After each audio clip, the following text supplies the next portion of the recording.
Shalom, shalom, shalom, shalom. Thank you for joining us. Today, we'll be investigating a very important subject. It is to find the most important thing of life is to find the purpose of it.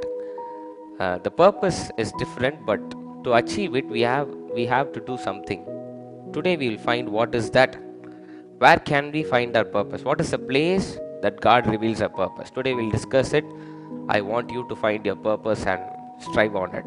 So listen to it carefully and put it into practice. God bless you. கிறிஸ்துவுக்குள் பிரியமானவர்களை எடுத்துக்கொள்வோம். எபேசியர் 3:1-7. Ephesians chapter 3 verses 1 to 7. எபேசியர் 3:1-7 வாசிக்க கேட்போம். இதன் நிமித்தம் பவுலாகிய நான் புறஜாதியாயிருக்கிற உங்கள் பொருட்டு கிறிஸ்து இயேசுவின் நிமித்தம் கட்டுண்டவனாயிருக்கிறேன். உங்களுக்காக எனக்கு அளிக்கப்பட்டிருக்கிற தெய்வ கிருபைக்குரிய நியமமும் இன்னதென்று கேட்டிருப்பீர்களே.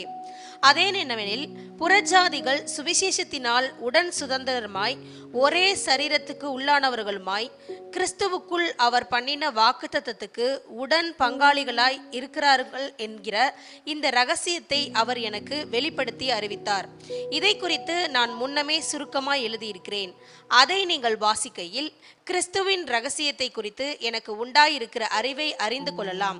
இந்த ரகசியம் இப்பொழுது அவருடைய பரிசுத்த அப்போஸ்தலருக்கும் தீர்க்கதரிசிகளுக்கும் ஆவியானவராலே வெளிப்படுத்தப்பட்டிருக்கிறது போல முற்காலங்களில் மனுபுத்திரருக்கு அறிவிக்கப்படவில்லை. தேவனுடைய பலத்த சத்துவத்தால் எனக்கு அளிக்கப்பட்ட வரமாகிய அவருடைய கிருபையினாலே இந்த சுவிசேஷத்துக்கு ஊழியக்காரனானேன். ஹல்லேலூயா. 3ஆம் வசனத்துல முதல் வசனத்தையும் மற்றும் 5-6 கொஞ்சம் திரும்ப வாசிங்க. முதல் வசனத்தை வாசிங்க பாப்போம். இதன் நிமித்தம் பவுலாகிய நான் புறஜாதியாராய் இருக்கிற உங்கள் பொருட்டு கிறிஸ்து இயேசுவின் நிமித்தம் கட்டுண்டவனாய் இருக்கிறேன். கட்டுண்டவன், a prisoner. Okay. 5th and 6th verse. அதை நீங்கள் வாசிக்கையில் கிறிஸ்துவின் ரகசியத்தை குறித்து எனக்கு உண்டாயிருக்கிற அறிவை அறிந்து கொள்ளலாம். இந்த ரகசியம் இப்பொழுது அவருடைய பரிசுத்த அப்போஸ்தலருக்கும் தீர்க்கதரிசிகளுக்கும் ஆவியானவராலே வெளிப்படுத்தப்பட்டிருக்கிறது போல முற்காலங்களில் மனுபுத்திரருக்கு அறிவிக்கப்படவில்லை. ஹல்லேலூயா. இன்றைய செய்தியின் தலைப்பு பர்பஸ் இன் மை பிரிசன். சிறையில் என் நோக்கம். ஹல்லேலூயா. சிறையில் என் நோக்கம். Purpose in my prison. Amen. பக்கத்தில் பார்த்து சொல்லுங்க, சிறையில் என் நோக்கம். Purpose in my prison. Hallelujah. கைகளை வாங்கி நாம் ஜெபிப்போம். ஜீவன் அன்பின் தேவனே, நீ தந்த வார்த்தைக்காக நன்றி செலுத்துகின்றோம். இதில் உள்ள மகத்தான காரியங்களை எங்களுக்கு கற்றுத்தாரும், நீர் பொறுப்பெடுத்துக் கொள்ளும். இதை நாங்கள் புரிந்து கொண்டு பயன்படுத்த நீர் உதவி செய்யும். இயேசுவின் நாமத்தில் கேட்கிறேன் ஜீவனில் நல்ல பிதாவே. ஆமென், ஆமென், ஆமென். ஹல்லேலூயா. Okay, just a minute, give me a minute. Change these things.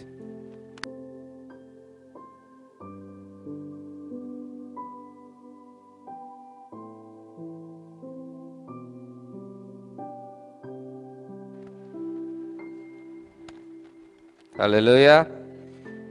Okay. Shalom, shalom. Shalom shalom shalom shalom shalom. God bless you, God bless you. சமாதானம் உண்டாகட்டும். கிறிஸ்துக்குள் பிரியமானவர்களே, மனுஷனுடைய வாழ்க்கையில் ஒரு மிக முக்கியமான நோக்கம் என்னன்னா, வாழ்க்கையின் முக்கியத்துவம் என்ன அப்படின்ற கேள்வி நமக்குள்ள இருந்துகிட்டே இருக்கும். What is the purpose of life? Hallelujah. இந்த உலகத்தில் பிறக்கிறோம், இறக்குறோம், வராங்க போகிறாங்க, மதத்தை பின்பற்றுறோம், ஜாதியில் இருக்கோம், ஒரு தாய் தந்தைக்கு பிறக்கிறோம், இது எல்லாம் நடந்துக்கிட்டே இருக்கு. ஆனால் மனுஷனுடைய வாழ்க்கையுடைய இது என்ன, நோக்கம் என்ன, அவனுடைய வாழ்க்கையுடைய பர்பஸ் என்ன அப்படின்னா, முதல்ல ஒரு மனுஷனுடைய வாழ்க்கை, தேவன் உங்களை நம்பி இந்த வாழ்க்கையை ஏன் தரார் அப்படின்னா, நீங்க இந்த உலகில் பிறந்து உங்க வழியில, உங்களுடைய சொந்த வழியில சிலுவையை சுமந்து அதன்படி தேவனோடு ஒன்றிணைவதுதான் இந்த வாழ்க்கையுடைய முக்கியமான நோக்கம். பொருட்களை அடைவதோ, சில பேருக்கு ஆதரவாக இருப்பதோ, இந்த உலகத்தில் சரித்திரம் படைப்பது நோக்கம் அல்ல. அதெல்லாம் கூட வர ஒரு எக்ஸ்ட்ரா அம்யூனிட்டிஸ் மாதிரி. Main purpose, the purpose of life is that you realize that you are one with God. ஆமென். உங்க ஒவ்வொருவருக்கும் ஒரு வாய்ப்பு கொடுக்கப்பட்டு அந்த வாழ்க்கையை வாழ்ந்து நீங்க தேவனுக்கென்று அர்ப்பணித்து தேவனை உங்களுக்குள் உணர்ந்து அவருடைய ராஜ்யத்தை உங்களுக்குள் வரவழைத்து அவரை அணுகுவதற்கு உங்கள் மூலியமாக நீங்கள் ஒரு வழியை உருவாக்குறீர்கள் அல்லவா? அதுவே தேவனுடைய நோக்கம், அதுவே ஒரு மனுஷனுடைய வாழ்வின் நோக்கம். That is the purpose of life. Okay, சரி பாஸ்டர், அப்போ அதை மட்டுமே சிந்திச்சுக்கிட்டு இருக்கோமா அப்படின்னு பார்த்தா, இதுக்கு தாண்டி தேவன் நம்ம ஒவ்வொருவருக்கும் ஒரு சின்ன சின்ன பர்பஸ் இந்த உலகத்தில் கொடுத்துருக்கார். சில பல வேலைகள். if I have to make it very clear, I'll say assignments. Assignment தெரியுமா? காலேஜ் ஸ்கூல்லலாம் தருவாங்கல்ல, நீங்கள் படிச்சிங்க அதை தகுதியாக என்னன்னு பார்ப்பதற்கு அசைன்மெண்ட் கொடுப்பாங்க. Do and show me, prove பண்ணி காட்டுங்க. காலேஜ்லாம் பார்த்தீங்கன்னா 3 years you have to study, 4th year assignment. அதாவது நீங்கள் படித்த படிப்புக்கு நீங்கள் தகுதியான ஆள் அப்படின்றத நீங்கள் நிரூபித்து காட்டணும். இப்போ வெளியில் ஆள் வச்சு ரெடி பண்ணிடுறாங்க. முன்னாடிலாம் நம்ம மட்டையை உடச்சிக்கிட்டு நம்ம செஞ்சாகணும். கரெக்டாக போட்டு குழப்பணும், எங்கே படித்தோம் ஏது படித்தோம் எல்லாத்தையும் ரெடி பண்ணி நான் படித்ததுக்கு நான் தகுதியான ஆள் அப்படின்னு நிரூபிக்க யூ ப்ரூவ் அன் அசைன்மெண்ட். ஆமே, அதுபோல் each and every one serve a purpose in life. நம்ம ஒவ்வொருவருக்கும் இந்த வாழ்க்கையில் ஒரு நோக்கம் இருக்குது. உட்காந்துருக்க ஒவ்வொருவருக்கும் இல்லை என்றால் தேவன் எடுத்து விடுவார். இருக்கிறதுனால இங்கே உயிரோட அமர்ந்திருக்கணும். ஸோ இந்த நோக்கத்தை எங்கே பாஸ்டர் கண்டுபிடிக்கணும்? ஜபத்திலையா? இந்த நோக்கத்தை எங்கே பாஸ்டர் கண்டுபிடிக்கணும்? தேவனுடைய வார்த்தையில். அதை தான் இன்றைக்கி நம்ம கண்டுபிடிக்க போகிறோம். நோக்கத்தை எங்கே கண்டுபிடிக்கணுன்றதை கண்டுபிடிக்க போகிறோம். குழப்பறேன் அவங்கள? தெளிவாக இருக்கா? Good, very good. என் வாழ்க்கையுடைய நோக்கம் எந்த இடத்துல தெரியப்படுத்துவார் தேவன் அப்படின்றத ப்ரூஃபோடு நம்ம கண்டுபிடிக்க போகிறோம். அதற்கு பெரிய எடுத்துக்காட்டு பவுல். அதனால தான் அவர் பகுதியில் இருந்து வரோம். இப்போ பவுலுடைய வசனங்கள் வாசம் எபேசியர் 3 முதல் வசனத்திலே அவர் சொல்லிட்டார், நான் கட்டுண்டவனாய் இருக்கிறேன். I am a prisoner. ஜெயிலில் இருக்கார் பவுல். இழுக்க வேண்டிய ஆளா சொல்லுங்க? அவர் இப்படி சொடக்கு போட்டால் 100 பேர் தலை வணங்கி நீங்கள் சொல்கிறத நாங்கள் செய்ய தயார் அப்படின்னு இருக்கக்கூடிய ஆள் பவுல். ஞானத்திலும் வளத்திலும் சிறந்த ஆள் பவுல். தெரியும்ல ஒரு ஃப்ளாஷ்பேக்கு? அவ்வளோ பெரிய ஒரு ஜென்ரல் போஸ்ட்டு. அவர் சொடக்கு போட்டால் போர் தொடுக்க கூட தயாராகணுங்க. அவர் இப்படி கை நீட்டினா கையை பிடிச்சி விட்றதுக்கு ஒரு 4 பேர் இருப்பான். அப்படிப்பட்ட ஒரு போஸ்டிங்கில் உள்ளவர் இப்போ ஜெயிலில் இருக்காரு. பவுலுக்கு சிறப்பான ஒரு கிருபை அளிக்கப்பட்டது. என்னன்னா, எழுதக்கூடிய திறன், த பென்மேன்ஷிப். எல்லாருக்கும் அது கிடையாது. பவுலுக்கு அந்த கிருபையை தேவன் வழங்கியிருந்தார். இப்போ பவுல் ஒரு முக்கியமான தலைப்பை பற்றி பேசுகிறார். என்னன்னா, நோக்கத்தை பற்றி பேசுகிறார். 3ஆம் வசனத்தில் 1-7 வாசிச்சிங்கன்னா தன்னுடைய நோக்கம் என்ன அப்படின்றத பவுல் பேசுகிறார். எங்க வாசிங்க? 2-7 கொஞ்சம் வாசிங்க. உங்களுக்காக எனக்கு அளிக்கப்பட்டிருக்கிற தெய்வ கிருபைக்குரிய நியமமும் இன்னதென்று கேட்டிருப்பீர்களே. அதன் என்னவெனில், புறஜாதிகள் சுவிசேஷத்தினாலே உடன் சுதந்திரருமாய் ஒரே சரீரத்துக்கு உள்ளானவர்களுமாய் கிறிஸ்துவுக்குள் அவர் பண்ணின வாக்குத்தத்தத்துக்கு உடன் பங்காளிகளுமாய் இருக்கிறார்கள் என்கிற இந்த ரகசியத்தை அவர் எனக்கு வெளிப்படுத்தி அறிவித்தார். சரி, இதை குறித்து நான் முன்னமே சுருக்கமாய் எழுதியிருக்கிறேன். அதை நீங்கள் வாசிக்கையில் கிறிஸ்துவின் ரகசியத்தை குறித்து எனக்கு உண்டாயிருக்கிற அறிவை அறிந்து கொள்ளலாம். இந்த ரகசியம் இப்பொழுது அவருடைய பரிசுத்த அப்போஸ்தலருக்கும் தீர்க்கதரிசிகளுக்கும் ஆவியானவராலே வெளிப்படுத்தப்பட்டிருக்கிறது போல முற்காலங்களில் மனுபுத்திரருக்கு அறிவிக்கப்படவில்லை. தேவனுடைய பலத்த சத்துவத்தால் எனக்கு அளிக்கப்பட்ட வரமாகிய அவருடைய கிருபையினாலே இந்த சுவிசேஷத்துக்கு ஊழியக்காரனானேன். 8வது வசனம் கொஞ்சம் வாசிக்க. பரிசுத்தவான்கள் எல்லாரிலும் சீரியவனாகிய நான் கிறிஸ்துவனுடைய அளவற்ற ஐஸ்வரியத்தை புறஜாதிகளிடத்தில் சுவிசேஷமாய் அறிவிக்கிறதற்காக இந்த கிருபை எனக்கு அளிக்கப்பட்டிருக்கிறது. அல்லேலூயா. தன்னுடைய நோக்கத்தை பற்றி பவுல் மிக திட்டமும் தெளிவுமா பேசுறார். தேவன் எனக்கு ஒரு ரகசியத்தை வெளிப்படுத்தினார், அதனை புறஜாதிகளிடத்திலும் தேவர்களிடத்திலும் கொண்டு சேர்ப்பதற்கு இந்த சிறியவனை அவர் தேர்ந்தெடுத்தார். இதுதான் என்னுடைய நோக்கம் என்பதை 4 மிக முக்கியமான வேதங்களை எழுதிவிட்டு அவர் நோக்கத்தை அறிகின்றார். ஹலோ, இந்த எபேசியருக்கு முன்னாடி எத்தனை புத்தகம் இருக்கு? 4 மிக முக்கியமான பகுதிகள். ஹல்லேலூயா. அந்த மிக முக்கியமான பகுதிகளில் பவுல் ஊழியம் செஞ்சிருக்கார், அற்புதம் செஞ்சிருக்கார், வேலை பார்த்திருக்கார், அடிமைத்தனத்தில் இருந்திருக்காரு, கல்லால் அடிக்கப்பட்டிருக்காரு. இந்த 4 பகுதிகளை எப்படி ஒரு டைம் லைன், சும்மா ஒரு 2 வருஷம் 3 வருஷம் கணக்கு வச்சுக்கோமே, இந்த 3 வருஷம் ஊழியம் செஞ்சும் தன் நோக்கத்தை அறியாதவர் சிறையில் இருக்கும் பொழுது தன் நோக்கத்தை கண்டுபிடிக்கின்றார். ஆமென். 3 வருஷம் ஆண்டவர் சொல்லாமையா செஞ்சிருப்பாரு? ஊழியத்துக்கு வந்துட்டா நோக்கம் சொல்லியிருக்கணும்ல, சொல்லலை. பல இடங்களில் அற்புதம் செய்கிறாரு. சரி, இதெல்லாம் தாண்டி இதுக்கு அடுத்தது வருவோம். எனக்கு என்னன்னா, தேவனுடைய அளவற்ற ஞானத்தை வெளிப்படுத்துவதற்கு பவுல் தகுதியான ஆளா? ஏன் பேதுரு இல்லையா? பவுலோட பேதுரு தாங்க ஜாஸ்தி தகுதி பெற்றால், ஆமாவா இல்லையா? இன்னைக்கு பவுல் இயேசு கிறிஸ்துவை, அது விஷன், தமிழ்ல என்ன சொல்லுவாங்க? தரிசனம். தேங்க்யூ. தரிசனத்துல தான் இயேசு கிறிஸ்துவை பார்க்கிறாரே தவிர நேர்ல பார்த்தது கிடையாது. ஒத்துக்கிறீங்களா? ஆனா நேர்லயே பார்த்து கூடையே இருந்து அவர் குரலை கேட்டு அவர் பேசிய வார்த்தைக்கு அர்த்தங்களை புரிந்து அவர் மறுரூபமானதையும் கண்ணால் பார்த்து அவர் உயிர் தெழுந்ததையும் தொட்டு பார்த்தவர் பேதுரு. ஏன் பவுலோட தகுதியான ஆள் பேதுரு. பேதுருக்குள்ளங்க இந்த நோக்கம் வழங்கப்பட்டிருக்கணும். He is the ultimate, he is the next leader after Jesus. சொல்றது புரியுது உங்களுக்கு? அவர் மேலதான் சபையே கட்டுறாரு, பேதுரு மேல. பேதுருக்கு தகுதி இல்லை என்ன? அவருடைய ஆற்றலையும் அவருடைய திறனையும் அந்த ரகசியங்களையும் பேசுவதற்கு பேதுருக்கு தகுதி இல்லையா என்ன? சரி, அதை விடுங்க. பேதுருவா பவுலான்னு பார்த்தா பண்ண தப்ப வச்சு கணக்கிட்டு பார்ப்போம். பேதுரு ஒரு 3 தடவை மறுதளிச்சார். என்ன பெரிய தப்பு பாஸ்டர்? கரெக்டு தான். ஆனால் பவுல் என்ன பண்ணார் தெரியுமா? இவராது இயேசு கிறிஸ்துவ 3 தடவை மறுதளிச்சுட்டு அப்புறம் என்ன பண்ணார்? மன்னிப்பு கேட்டு சபையே நிறைவிட்டார். இவர் சபையை நிறவனெல்லாம் கொண்டுகிட்டு இருந்தார். யார் பெரிய பாவி இங்க? Pavul. Paul is not worthy. இந்த ரகசியங்களை அடைவதற்கு பவுல் தகுதியற்றவர். இருப்பினும் தேவன் பவுலை தேர்ந்தெடுத்தார். இன்னைக்கு ஒன்று நல்லா தெரிஞ்சுக்கோங்க. உங்களுடைய பழைய வாழ்க்கையோ உங்களுடைய இறந்த காலத்தையோ வச்சு தேவன் உங்களுடைய எதிர்காலத்தை முடிவு செய்ய மாட்டார். நீங்கள் செய்த தவறுகளை வைத்துக்கொண்டு, நீங்கள் செய்த பாவங்களை சுட்டிக்காட்டி அவர் உங்களுக்கு அதற்கேற்றபடி காரியங்களை வழங்க மாட்டார். அவர் கிருபையின்படி அளவற்ற அன்பை உங்களுக்கு பொழிந்து கொண்டிருக்கின்றார். அதுதான் உண்மை. ஆமென். தேவன் இந்த கம்பாரிசன் படி எல்லாத்தையும் வழங்கியிருந்தா இன்னைக்கு பேதுரு தான் நம்பர் 1 ஸ்பாட்ல இருக்காரு. Is the ultimate. அவரை மாதிரி பேச முடியல. அத்தாரிட்டி. தேவனுக்கு அப்புறம் உயிரோட எழுப்பின ஒரு மனிதர்னா அது யார்?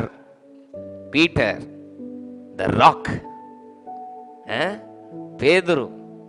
அவர் தான் நின்றுக்கணும், அவர் தான் பேசியிருக்கணும். தேவனுடைய மிக ரகசியங்களை அவர் தான் பேசியிருக்கணும், கூட இருந்து பார்த்தவர். ஆனா பவுலுக்கு அது வழங்கப்படுகிறது. ஏன்னா தேவன் ஒவ்வொருவருக்கும் ஒவ்வொரு நோக்கம் வைத்திருக்கிறார்.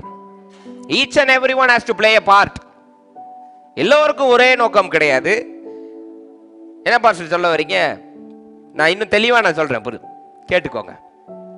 பேதுருக்கு தேவனுடைய ஊழியத்தை செயலின்படி நிலைநாட்டுவது பேதுருடைய பொறுப்பு. ஆனா பவுலுக்கு தேவனுடைய ஊழியத்தை எழுத்தின்படி நிலைநாட்டுவது பவுலின் பொறுப்பு. வித்தியாசம் புரியுதா உங்களுக்கு? Peter was engaged to establish in action. Paul was engaged to establish in word. அன்றைய காலகட்டத்தில் அதை நிறுவுவதற்கு பேதுரு போல ஒரு ஆள் தேவை. அன்னைக்கு செயலின்படி நிலைநாட்டுவதற்கு பேதுரு. பல யுகங்கள் கடந்தும் அவரை பற்றி படிப்பதற்கு Paul. See the difference, the purpose. இங்க comparison past life present life வச்சுலாம் ஆண்டவர் கொடுக்க மாட்டாரு. பிறக்கும் போதே ஒவ்வொருவருக்கும் ஒரு நோக்கம் அளித்து விடுவார். அதை நீங்க செஞ்சாலே போதும், உலகம் மிக சிறப்பாகிவிடும்.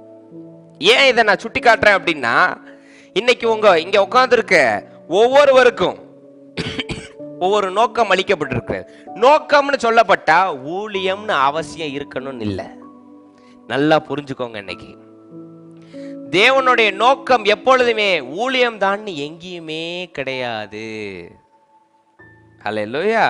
இன்னைக்கு மனிதரா பிறந்து கிறிஸ்துக்குள் வர ஒவ்வொருவரும் தப்பா புரிஞ்சுக்கிற ஒரு காரியம் என்னன்னா, வாழ்க்கையுடைய முக்கியமான நோக்கம் கிறிஸ்துக்கென்று ஊழியம் செய்து அனைவரையும் தேவன் பக்கம் திருப்பது. அது நோக்கம் அல்ல. நோ. சரி, இதோடைய சிறப்பம்சம் ஒன்று நான் சொல்லவா? இயேசு கிறிஸ்து இறக்கும் போது ஒரு பணக்காரன் ஒருவன் இருக்கின்றான். படிச்சிருக்கீங்களா? அவரை பற்றி தெரியாது. அது ஒரு லைன்ல தான் கொடுக்கப்பட்டிருக்கும். ஒரு பணக்காரன் ஒருத்தர் இருக்கான். அவன் ஏற்கனவே கல்றை வாங்கி போட்டிருக்காங்க. அவனுடைய கல்றையில தான் இயேசு கிறிஸ்து அடக்கம் செய்யப்படுகிறார். The Garden of Gethsemane, the garden, tomb garden. அங்கதான் மிக சிறப்பான ஒரு கல்லறை. அவன் பணக்காரன்றதுனால முன்னாடியே வாங்கி போட்டுட்டான். அந்த இடத்துல தான் இயேசு கிறிஸ்து அடக்கம் செய்யப்படுகிறார். இன்னைக்கு அந்த பணக்காரன் என்னுடைய நோக்கம் ஊழியம் செய்வது அப்படிங்க எல்லா பணத்தையும் வித்துட்டு தான் கல்லறையும் வித்துட்டு வந்திருந்தா இயேசு கிறிஸ்துவோடைய உடல் எங்க அடக்கம் செய்யப்பட்டிருக்கும் கொஞ்சம் யோசிங்க. அன்னைக்கு அவனுடைய நோக்கம் பணக்காரனா இருந்து இதை வாங்கி போடணும்ன்றது தேவனுடைய திட்டம், மாற்றி நடப்பதல்ல. இன்னைக்கு தொட்டா பிடிச்சா போதும், டக்குன்னு கிறிஸ்தவத்துக்குள்ள வந்துட்டா ஓகே நானும் உடனே ஊழியத்துக்கு வந்துடுறேன். No, don't do that mistake. நான் கண்ணால் பார்த்ததை சொல்றேன். ஒரு சகோதரர், அருமையான சகோதரர், பேங்க்ல வேலை செஞ்சிட்டு. பேங்க்ல வேலை செய்யறது அவ்வளவு ஈஸியாங்க? எக்ஸாம் எழுதி பேங்க்ல வேலை கிடைக்கிறது சொல்லுங்க பாப்போம். வினோதன வைஃப் அவங்களுக்கு தெரியும். என்னக்கா பேங்க்ல வேலை கிடைக்கிறது அவ்வளவு ஈஸியா? எக்ஸாம் எழுதணும். எனக்கு தெரிஞ்ச பிரதர் எக்ஸாம்ல பேங்க்ல வேலை செஞ்சுட்டு இருந்தவர் இயேசு கிறிஸ்துக்குள்ள மாறினாரு. மாறின பிறகு ஊழியம் தான் எனக்கு மெய்யின்னு சொல்லி ரிட்டையர்மெண்ட் வாங்கிட்டு வந்துட்டாரு, விஆர்எஸ். இன்னைக்கு ஒருவேளை சாப்பாடுக்கு அவர் பயங்கர கஷ்டப்படுறார். ஏன்? அவருக்கான நோக்கம் அதல்ல, ஊழியம் அல்ல. இன்னைக்கு நீங்க நினைக்கிறீங்களா வாழ்க்கையோடைய முக்கியமான நோக்கம் ஊழியம் செய்தால் தான் நிறைவடையும்னு? அப்படி நீங்க யோசிச்சீங்கன்னா பைபிளை நல்லா புரட்டி பாருங்க. யாரும் ஊழியம் செஞ்சுதான் கிறிஸ்துவ நிலைநாட்டல. இருந்த இடத்துல தான் வாழ்ந்த வாழ்க்கையை சிறப்பா வாழ்ந்ததுல அவங்க கிறிஸ்துவ நிலைநாட்டிட்டாங்க. ஆமென், அல்லேலூயா. இயேசு கிறிஸ்துவத்தை நிலைநாட்டுவதற்கு காடுகள்லயோ மலைகள்லயோ உட்கார்ந்து தியானம் செய்யவில்லை. மக்களோடு மக்களாக தனக்கு ஒரு வேலை செய்து கொண்டு தான் வாழும் வாழ்க்கையை சிறப்பாக வாழ்ந்ததனால் இன்றும் கிறிஸ்துவை பற்றி பேசுகிறோம். இயேசு கிறிஸ்து ஒரு சபை அமைத்து அங்க மன்னிப்பை பற்றி பேசல. தான் இறக்கும் தருவாயில் மன்னிப்பு எப்படி என்று காட்டினதனால் இன்று மன்னிப்பை பற்றி பேசிக் கொண்டிருக்கிறோம். புரியுதா உங்களுக்கு? இன்னைக்கு ஊழியம் செஞ்சாதான் வாழ்க்கையுடைய முக்கியத்துவம் நிறைவேறுனா you are on the wrong track. You are making a huge mistake. இன்னைக்கு நோக்கம் அப்படின்றதுனா ஒரு பொறுப்பான தகப்பன், ஒரு பொறுப்பான தாய், ஒரு வழி நடத்துகின்ற ஒரு தாத்தா, தோள் கொடுக்கின்ற ஒரு நண்பன், தட்டி அரவணைக்கின்ற ஒரு தோழி, இப்படி பல நோக்கங்கள் வாழ்க்கையில் உள்ளது. அதை செய்வதற்கு தான் தேவன் உங்களை அனுப்பியிருக்கிறார். Do that perfectly. ஊழியம் செஞ்சாதான் அது வாழ்க்கையுடைய முக்கியத்துவம்னா அது மிகப்பெரிய தவறு. உங்களுக்கென்று ஒரு நோக்கம் கொடுக்கப்பட்டிருக்கிறது அல்லவா? அதை சிறப்பாக செஞ்சு அந்த இடத்துல வாழும் அந்த சமயத்துல 9 கனிகளை கடைபிடிச்சாலே கிறிஸ்துவை நீங்க நிலைநாட்டிட்டீங்க. ஆமென், ஹல்லேலூயா. இன்னைக்கு இயேசு கிறிஸ்து இறந்த உடனே தன்னுடைய சீஷர்கள் யாருமே சபையை நிலைநாட்டல, சபை கட்டல. யாராவது சபை கட்டி நீங்க பாத்தீங்களா?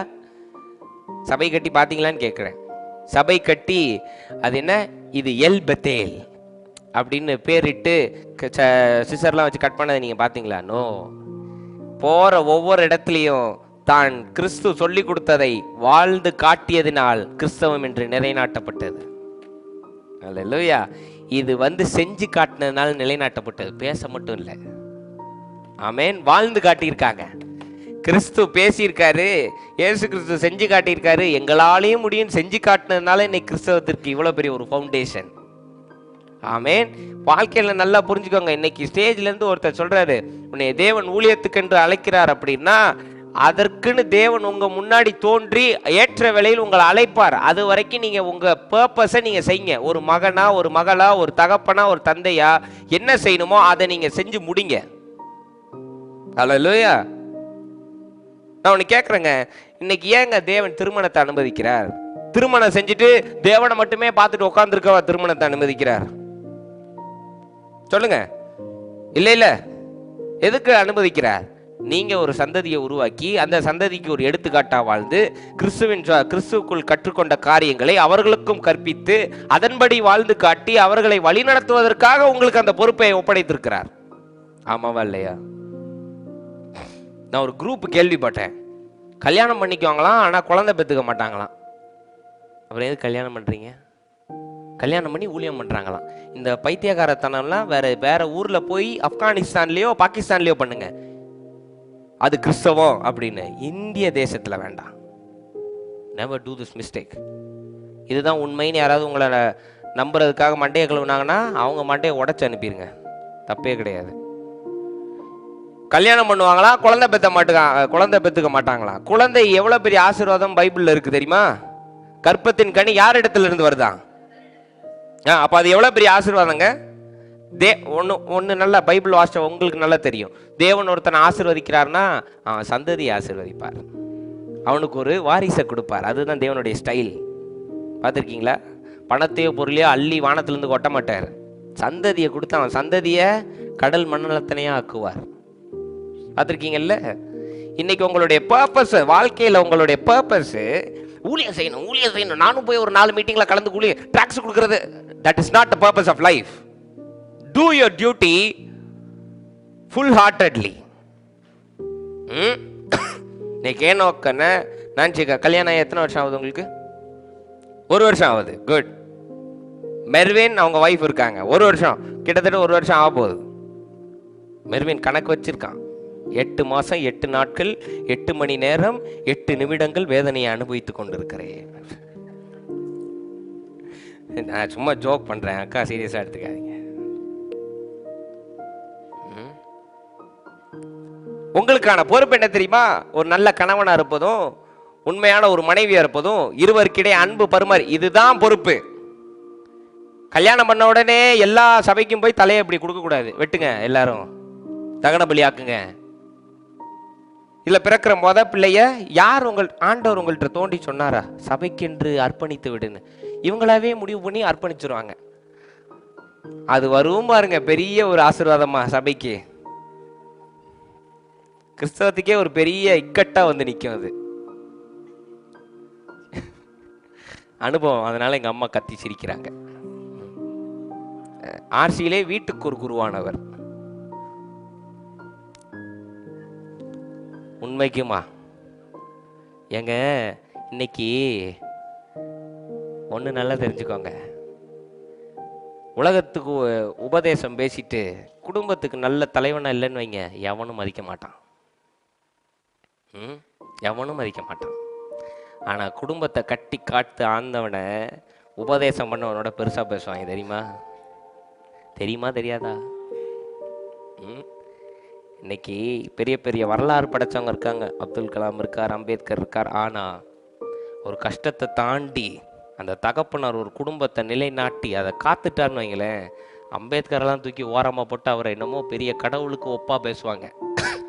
ஏன்னா வாழ்ந்த வாழ்க்கை அப்படி. புரியுதா அவங்களுக்கு? அந்த காலத்தில் போய் சிரம் தாழ்த்தி வணங்கும் போது மனசார வணங்குவாங்க. ஏன்னா அங்கே நின்று வணங்குற ஆள் அப்படிப்பட்ட ஆள், அவ்வளோ பெரிய காரியங்களை நிகழ்த்தியவர். அதனால அவங்க காலில் கும்பிடுறது அவ்வளோ பெரிய ஒரு புண்ணியமாக நினைப்பாங்க. இன்னைக்கு தொட்டா பிடிச்சா போதும் உடனே தூக்கி மினிஸ்ட்ரியில் போட்ட வேண்டியது. கேட்டால் ஆண்டவர் அழைத்தார். யார் அழைத்தார்? Jesus calls you. No, he is not calling you. No, he is asking you to perform your daily duties wholeheartedly. உங்களுடைய அன்றாட வாழ்க்கையில செய்கின்ற சில காரியங்களை மிக சிறப்பாக செய்ய சொல்லியிருக்கிறார் இயேசு கிறிஸ்து. சின்னதுல உண்மையா இல்லைன்னா பெரிய காரியங்கள் எப்படி உண்மையா இருப்பீங்கன்னு கேட்டிருக்காரா இல்லையா? அன்னன்னைக்கு செய்யற வேலைய தேவனுக்கென்று செய்வது போல் எண்ணி செய்யுங்கள்னு சொல்லியிருக்கா இல்லையா? வசனம் சொல்லியிருக்கா இல்லையா? இன்னைக்கு உங்களுக்கான, இன்னைக்கு தகப்பன்மார்களுக்கு நான் சொல்றேன், உங்களோட முக்கியமான வாழ்க்கையுடைய நோக்கம் என்ன தெரியுமா? உங்க குடும்பத்தை கட்டுவது. அதுதான் முதல் ஊழியம். 2வது சபையை கட்டுவது. ஆமென். குடும்பத்தை கட்டுறதை விட்டுட்டு சபைக்கு போய் நிற்கிறேன்னு யாராவது இருந்தா ஸ்ரீகள்மார்கள் எனக்கு உடனே இன்ஃபர்மேஷன் அனுப்புங்க, நான் கவனிச்சுக்கிறேன். ஏன்னா நான் அப்படி ஒரு படா கேஸை பார்த்துட்டு தான் வந்து நிற்கிறேன். குடும்பத்தை கட்டாம ஊழியம் செய்கிறேன்னு புரியும்னு நினைக்கிறவங்களுக்கு. அதே மாதிரி ஸ்திரீகள், உங்களுக்கான முதல் நோக்கம் என்ன தெரியுமா? கணவனுக்கு நான் ஈக்குவல்னு ப்ரூவ் பண்றது இல்ல. கணவன், உங்களுக்கு பிறந்த பிள்ளை, இவர்கள் மூவரையும் அன்பில் வழி நடத்துவதே உங்களுக்கான முதல் ஊழியம். Discipline, character, love, patience, joy, இதெல்லாம் சொல்லி கொடுத்து வழி நடத்தக்கூடிய மிகப்பெரிய பொறுப்பு உங்கள் கையில் ஒப்படைக்கப்பட்டிருக்கிறது. உங்க வாழ்க்கையில இந்த மாதிரி நோக்கங்களை நீங்க சிறப்பா செஞ்சிட்டாலே தேவன் நினைக்கிற காரியங்கள் மிக சிறப்பா நடந்திருந்த உலகத்துல. இது எதையும் செய்யாம இடையிலேயே பிச்சுக்கிட்டு மினிஸ்ட்ரின்னு வர்றதுனாலதான் அங்கங்க என்ன ஆயிருது, எதுவும் உலகத்துல நடக்க மாட்டேங்குது. Because you made a mistake. இன்னைக்கு பவுலோ பேதுருவோ இல்ல என்னுடைய நோக்கம் சபை கட்டுவது அப்படின்னு கட்டியிருந்தா இது உங்க கையில இருந்திருக்காது. நல்லா தெரிஞ்சுக்கோங்க. இன்னைக்கு பவுலோ பேதுருவோ இயேசு கிறிஸ்துக்கு அப்புறம் நான் தான் என் பெருமையை நிலைநாட்டணும்னு நினைச்சிருந்தா இன்னைக்கு நீங்க இதை வாசிச்சுட்டு இருக்க மாட்டீங்க. இன்னைக்கு 13 அத்தியாயங்கள் தேவனுடைய ரகசியங்களை மிக சிறப்பா எழுதியிருக்காருன்னா தன்னை அந்த நோக்கத்திற்கு ஒப்பு கொடுத்து, நான் படித்தவன், நான் இதை மட்டும்தான் செய்வேன், நான் அதை தான் செய்வேன், இப்படி தான் நடந்துக்குவேன் இல்லாமல் தனக்கென்று கொடுக்கப்பட்ட நோக்கத்தை மிக சிறப்பாக செய்ததினால் இன்று வேதம் என்று உங்களுக்கு கையில் கொடுக்கப்பட்டிருக்கு. ஆமாவா இல்லையா? இன்னைக்கு ஞானதாஸ் அங்கிளுக்கான பொறுப்பை அவர் சரியாக செஞ்சு தான் ஆகணும். மகனா நான் என் பொறுப்பை செஞ்சு தான் ஆகணும். இதுதான் முதல்ல செய்கின்ற காரியம். அதற்கு பிறகு இதை செஞ்சாலே தேவனுடைய ராஜ்யம் கட்டப்பட்டுருங்க. தெரியுமா உங்களுக்கு? வேதத்தில் ஒரு வசனம் இருக்கு, தகப்பனும் மகனும் பிரிந்திருக்கிற வீட்டில் நிம்மதியும் சந்தோஷம் நிலைக்காது, அந்த வீடே நிலைக்காதுன்னு இருக்கா இல்லையா? புரிஞ்சுக்கோங்க தயவுசெய்து. இன்னைக்கு ஊழியம் செய்வது நோக்கம் இல்லை. பக்கத்தில் பார்த்து சொல்லுங்க, ஊழியம் செய்வது நோக்கம் இல்லை. வலிச்சாலும் சொல்லுங்க, நெஞ்சு வலியை பிடிச்சிக்கிட்டே சொல்லுங்க, ஊழியம் செய்வது நோக்கம் அல்ல சிஸ்டர், நோக்கம் அல்ல. அன்றாட வாழ்வின் நோக்கத்தை சரியாக செய்யுங்கள்னு சொல்லுங்க, சிறப்பா செய்யுங்க. சிறந்த தந்தை, கை கொடுங்க, சிறந்த தந்தையா இருங்க, சிறந்த தாயா இருங்க சிஸ்டர், நல்ல சகோதரியா இருங்க, தொல்லப்படுத்தாம கை கொடுங்க. உங்களுக்குன்னு ஒரு காரியத்தை கொடுத்துருக்காருன்னா அதை சிறப்பா செய்யுங்க. நான் ஒரு வார்த்தை சொன்னேன், கற்பத்தின் கனி கர்த்தலால் வரும். ஆமாவா இல்லையா? இன்னைக்கு நிறைய பேர் பிள்ளைங்களை பெற்றுட்டு எதுக்கு தான் பெத்த மோத, அதுவும் இந்த டயலாக்லாம் இருக்குது பாருங்க. தர்மகாரங்க வந்து சாப்பாடு ஏற்கனவே ஒரு 3க்கு நான் சாப்பாடு போட்டுக்கிட்டு இருக்கேன். ஆமாம், நீங்கள் வேலை இல்லாமல் பிச்சை எடுக்கிறவங்களை கொண்டு வந்துல வீட்டில் சாப்பாடு போட்டீங்க, ஏங்க அநியாயம் பண்ணுறீங்க? யாராவது அன்னதானத்துக்கு வந்து கேட்பாங்க, கோயிலில் அன்னதானம், ஏற்கனவே நான் 4 பேருக்கு சோறு போட்டுக்கிட்டு இருக்கேன். உங்களால் அந்த பிள்ளையை பெற்று வளர்த்து ஆளாக்க முடியும் தெரிஞ்சுதான் தேவன் உங்கள் கையில் ஒப்படைக்கிறார். நீங்கள் முசுடு பிடிச்ச ஆள் ஒரு மாதிரி லூசுன்னா தேவன் கொடுக்க மாட்டார் கையில்.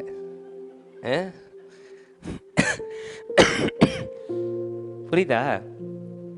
உங்களுக்கு தகுதி இல்லைன்னா தேவன் தரமாட்டார். ஞானதாஸ் அங்கிளுக்கு மிகப்பெரிய விசுவாசம் இருக்கு, இவரால் சாத்தியமாக்க முடியும்னு தான் 3 பொம்பளை பிள்ளைகளை கையில் கொடுத்துருக்கார். கை தட்டுங்க, எப்படி என்ஜாய் பண்ணார் பாருங்க. God bless you. என்னுடைய அன்பு கடைசி வரைக்கும் உங்க மேல ஜாஸ்தி இருக்கும் uncle. I love you so much. God bless you. ஏன்னா 3 பொம்பளை பிள்ளைங்கன்னு கை தூக்கல. Amen. That's a faith. That's a faith. ஒரு பொம்பளை பிள்ளை பெற்றாலே சில ஜனம் புலம்புறதெல்லாம் பார்த்துருக்கீங்களா? கட்டி கொடுத்தோம் இருக்கும், அந்நிய பாஷை பேசும். ஆனால் அவர் பாருங்க, சச் எ ஜாய். தேவனுக்கு தெரியும் கட்டி கொடுக்குற கஷ்டம், ஆனால் பிரதர் ஞானதாசால முடியும். அதனால 3 முத்துக்களை அவர் கையில் ஒப்படைச்சார் தேவன். அது மாதிரி இன்னைக்கு உங்கள் வாழ்க்கைக்கு ஒரு சிறப்பான அம்சத்தை அமைத்து ஒரு நோக்கத்தை கொடுத்து அதை சிறப்பாக செய்யுங்க. இன்னைக்கு மெர்வீனும் நானும் இன்னைக்கு சம்மதப்படணும்னு எந்த அவசியமும் கிடையாது. ஆனால் ஒரு இணைப்பை ஏற்படுத்தி இந்த ஒரு பந்தத்தை கொடுத்துருக்காருன்னா, நான் அவனுக்கு ஒரு நல்ல நண்பனாக இருக்கவும், அவன் எனக்கு ஒரு நல்ல சகோதரனாக இருக்கிறதையும் நாங்கள் நிறைவேற்றி ஆகணும். அதுவே நோக்கம். புரியுதா உங்களுக்கு? இன்னைக்கு வினோதன் இருக்காரு, அவர் ஒரு சிறந்த சகோதரர் எனக்கு. வெள்ளங்கி தரித்தவர் இல்லை, அவர் இன்னசென்ஸ் தரித்தவர். தமிழில் என்ன சொல்லுவாங்க அதை? வெகுளித்தனத்தை ஆடையாக தரித்த ஒரு சகோதரன் அவர். Beautiful soul, I love him. அவர் எனக்கு சகோதரராக இருக்கதும் நான் அவருக்கு இந்த மாதிரி பல காரணங்களை, பல சூழல்களை தேவன் அமைச்சு தராருங்க. அதை நீங்கள் சிறப்பாக வாழ்ந்துட்டாலே, இன்னைக்கு வெளியில் சமுதாயத்தில் பார்க்குறவங்க, நாங்கள் வேற தாய்க்கு பிறந்தவர்கள் இருப்பினும் சகோதரர்கள் மாதிரி நடந்து கொள்ளும் பொழுது அவங்களுக்கு என்ன தோணும்? அன்பு சிறப்பாக இருக்கியா? கிறிஸ்தவங்க எவ்வளோ அன்பாக இருக்கானுங்க பாருங்க. வருமா இல்லையா பேச்சு? வருமா இல்லையா? நீங்கள் இன்னைக்கு ஊழியத்தை அனுப்பி வர பேச்சை விட வாழ்ந்து காட்டுவதில் வரதான் மிக சிறந்த அவார்டு உங்களுக்கு. அல்லேலூயா. ஊழியத்துக்கு அனுப்பி அங்கே அது மென்டல் ஆஸ்பத்திரி மாதிரி எனக்கு கைத்தட்டிட்டு இருக்கு.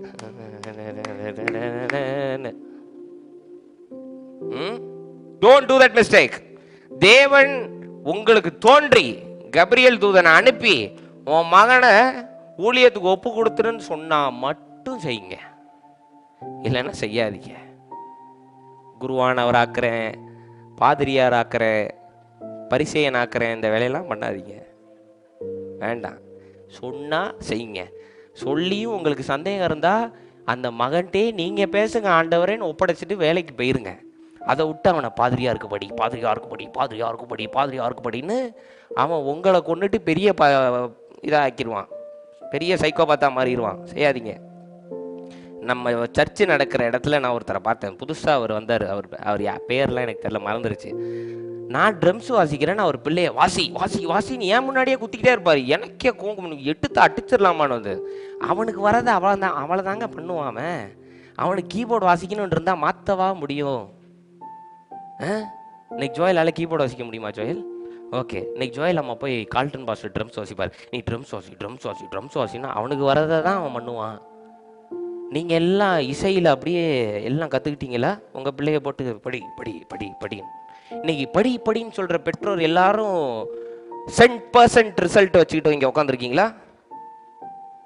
நான் கேட்குறது புரியுதா உங்களுக்கு? இன்னைக்கு நல்லா படிக்கணும் 100 வாங்கணும் அப்படின்னு சொல்கிற எத்தனை பெற்றோர் இங்கே 100 வாங்கியிருக்கீங்க? கொஞ்சம் கையை உயர்த்துங்க பார்ப்போம். வாங்கினதில்லை. உங்கள் பையனை டாக்டர், எம்பிபிஎஸ் படி.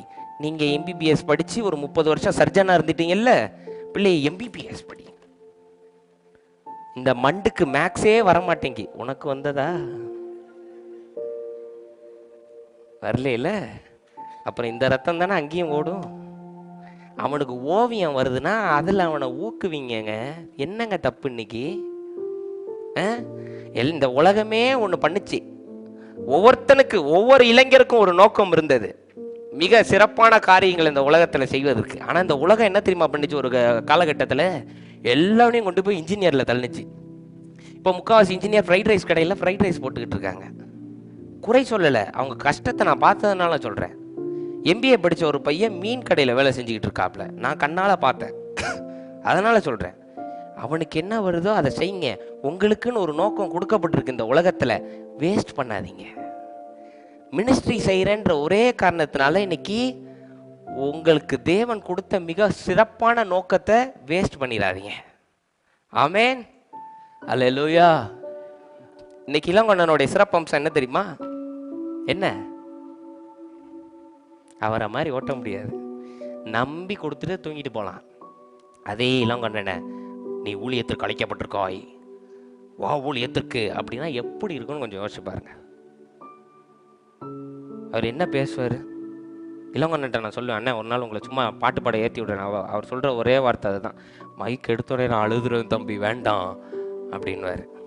யார் யாருக்கு எந்தெந்த நோக்கம் கொடுக்கப்பட்டிருக்கோ அந்தந்த நோக்கம் தான் செய்யப்படணும். இன்னைக்கு உலகம் ஃபுல்லும் டாக்டர் ஆயிட்டா, யார் பேஷண்ட் இருப்பா? சொல்லுங்க. சரி, டாக்டரை விடுங்க. இன்னைக்கு உலகம் ஃபுல்லும் படித்தவன ஆயிட்டாங்க, யாரும் விவசாயம் பண்ணல, என்ன பண்ணலாம்?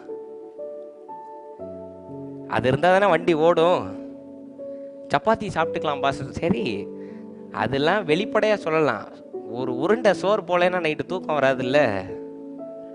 வருமா வராதா? வராது. அந்த கேஸ் தான் நானும். அதனால தான் தைரியமாக பேசுகிறேன். எல்லா விவசாயியும் படித்து பெரிய ஆள் ஆகிட்டானா யார் விவசாயம் பண்ணுவா? சரி, எல்லா ஜாக்கெட் தைக்கிற டெய்லரும் படித்து MBBS பிஸ்னஸ் அப்படி இப்படின்னு போயிட்டான். நீங்கள் யார்கிட்ட போய் ஜாக்கெட் தைப்பீங்க?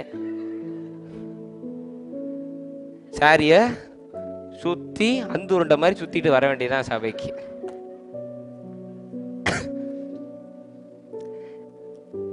எங்கள் அம்மாவுக்கு ஒரு சூப்பரான டேலண்ட் இருக்குது, ஸ்டிச்சிங். ஏன்னா அவங்க அப்பாட்டிருந்து வந்தது. அவங்க அப்பா தூத்துக்குடியில் ஒரு பெரிய டெய்லர், ரிச்மென்ஸ் டெய்லர். அவர் அளவுலாம் எடுக்க மாட்டார். பார்த்து அந்த ஷோல்டரை தொட்டு பார்த்துட்டு டக்குன்னு தைச்சிருவார். அப்படிப்பட்ட ஒரு சிறப்பான ஒரு டெய்லர். எங்கள் அம்மாவுக்கு அந்த டேலண்ட் இருக்குது. ஆனால் எங்கள் ஐயா பண்ண விடலை. அந்த நேரத்துக்கு உட்காந்து ஜெபிக்கலாம். அந்த நேரத்தில் ஜெபிச்சு ராஜ்யத்தை இறக்கிட்டீங்களா நீங்கள்? தான் சத்யா ஆண்டி இருக்காங்க, சச் அ வண்டர்ஃபுல் பியூட்டிஷியன். ஊர் ஊராக போய் மேக்கப் செய்கிற கலை அவங்கள்ட்ட இருக்குது. அதாவது இவங்கெல்லாம் எவ்வளோ பெரிய ஆட்கள் தெரியுமா? ஒருத்தர் சோகமாக தான் கலரை பற்றி நினைக்கிறவங்கள அப்படி வர்ணம் பூசி மிக சிறப்பாக காட்டுற திறன் அவங்களுக்கு இருக்குது. கைத்தட்டலாம், ஒன்றும் குறைஞ்சி போயிட மாட்டீங்க. திறன் இருக்கு. அதை செய்யாதன்னு நிறுத்தி. ஏன் இன்னைக்கு யார் யாருக்கு என்னென்ன டேலண்ட் இருக்குன்னு உங்களுக்கு தெரியுமா இல்லையா? ஒவ்வொருத்தரும் பிறக்கும் போதே எப்படி கைரேகை ஒவ்வொருத்தருக்கும் வித்தியாசமா இருக்கோ, அது போல ஒவ்வொருத்தருக்கும் ஒவ்வொரு வித்தியாசமான டேலண்ட்டை தேவன் கொடுத்திருக்கிறார். சரி பாஸ்டர், ஒரே ஏரியால 2 டெய்லர் இருக்கும் அப்படின்னா உங்களுக்கு தேவையான ஆளை ஆண்டவர் அனுப்புவார், அவருக்கு தேவையான ஆளை ஆண்டவர் அனுப்புவார். முடிஞ்சு போச்சு. இன்னைக்கு நம்பர் 1 பிராண்டு, நம்பர் 1 டெய்லர் திருச்சியில் வந்திருக்காருன்னு சொன்னாலும் நீங்க கௌசல்யா அம்மாட்ட கொடுக்கறத தானே கொடுக்குறீங்க. ஆமா தானே? உங்களுக்குன்னு ஒரு கௌசல்யா அம்மா இருப்பாங்க. அவங்கள்ட்ட கொடுத்து போட்டாதான் அந்த மன நிறைவு. சும்மா பேருக்கு கௌசல்யா அம்மான்னு சொன்னேன், உடனே என்னமோ நான் கௌசல்யா அம்மாட்ட போய் நின்றுகிட்டு இருக்கேன். ஏங்க நீங்க? சும்மா ஒரு எடுத்துக்காட்டுக்கு சொல்றேன். உங்களுக்குன்னு ஒரு டெய்லர் வச்சிருக்கீங்களா இல்லையா? எங்க அம்மா வச்சிருக்காங்க. அவங்களுக்கு நைட்டி வாங்கினா அந்த கடையில் வாங்கினாதான் நல்லா இருக்கும்.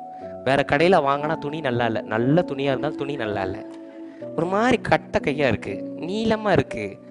ஆனா அந்த வாங்குற கடையில துணி மொடன்னு தான் நல்லா சாஃப்டா இருக்கு. இருக்கா? தேவன் அதற்கு அதான ஆளை அனுப்புவார். உங்களுக்கு ஒரு டேலண்ட்டை கொடுத்தா அதை நீங்க உயர்த்துற வழியை பாருங்க. இன்னைக்கு குழந்தைகள் வச்சிருக்காங்க, டேலண்ட்டை என்னன்னு கண்டுபிடிச்சு அதை நீங்க வளர்க்க பாருங்க. அவனுக்குன்னு அதுல தான் அவன் நோக்கமே அடங்கியிருக்கு, வாழ்க்கையோடைய நோக்கமே. அந்த நோக்கத்துல இன்னைக்கு சும்மா ஒரு பேருக்கு சொன்ன நான்சியக்கா பியூட்டிஷியனா இருக்காங்க, திரும்ப ஆரம்பிச்சிட்டாங்க. அதுதான் அவங்களுடைய சிறப்பு டேலண்ட்டு. அப்படி போற ஒவ்வொரு இடங்கள்லையும் தான் பண்பா இருக்கிறதையும் பணிவா இருக்கிறதையும் பார்த்து எங்கேயாவது ஒரு இடத்துல மனம் உடைஞ்ச ஆளை தேற்றுவதற்கு இவங்களை பியூட்டிஷியனா ஆண்டவர் அனுப்பியிருப்பார். அங்க வர்ணம் பூசும் போதே ஆண்டவரை பத்தி சொல்லி அவங்கள சூசைட் ஸ்பிரிட்ல இருந்து தப்பிக்க வைக்க ஆண்டவர் சரியான ஆள் அனுப்பியிருப்பார். இப்படியே ஆண்டவர் செய்ய வல்லவர். இதெல்லாம் புறக்கணிச்சிட்டு நாங்க மினிஸ்ட்ரிக்கு வந்தோம்னா எல்லாம் சேர்ந்து ஒரே குட்டையில மட்டையை உருட்டிக்கிட்டு இருக்க வேண்டியதான். Don't do that mistake. உங்களுக்குன்னு ஒரு பர்பஸ் இருக்கு. ஸ்ட்ரைவ் தேர். அங்க நீங்க வளர்ந்து காமிங்க. ஆமென். இதுக்கு எடுத்துக்காட்டான வசனம் எங்க இருக்கு பாஸ்டர்? வாங்க. Wait, let me also check. No, it's not Romans. I'm sorry. ரோமர் கிடையாது அந்த வசனம். ஒரு நிமிடம், தவறு இழைத்து விட்டேன் நான். Just a minute. ஓகே, ரோமர் 12 வாங்க.